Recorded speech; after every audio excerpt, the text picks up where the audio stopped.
अब की बार 400 के पार म्हणजे माइंड गेम आहे। केवळ 100 ते 200च्या वर जागा भाजपला मिळणार नाहीत असं म्हणत आमदार प्रणिती शिंदेंनी भाजपवर टीका केलेली आहे। पंढरपूर परिसरामध्ये प्रचाराच्या दरम्यान त्यांनी भाजपचा समाचार घेतलाय।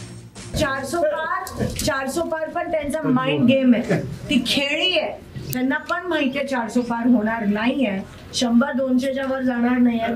आम आदमी एवढा जर विश्वास असता तर त्या मुख्यमंत्र्यांना अरविंद केजरीवालजींनी एका रात्रीत का अटक केली मला सांगा। काँग्रेसचं खातं, काँग्रेस पक्षाचे AICC ची सगळी खाती एका रात्रीत सील केली।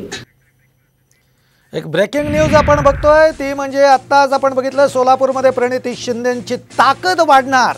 ही ब्रेकिंग न्यूज आपण बघतोय। माकपचे माजी आमदार नरसय्या आडम यांनी लोकसभेसाठी आमदार प्रणिती शिंदेंना पाठिंबा जाहीर केलेला आहे। ही आत्ताची ब्रेकिंग न्यूज।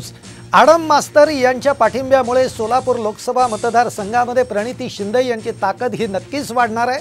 भाजप विरोधामध्ये असलेल्या सर्व विरोधी पक्षांना ताकद देण्यासाठी काँग्रेसला पाठिंबा देत असल्याचं माकप नेते नरसय्या आडम यांनी म्हटलेलं आहे। दरम्यान सोलापूर मध्य विधानसभा जागेसाठी माकप ठाम असल्याचं देखील आडम यांनी यावेळी म्हटलेलं आहे।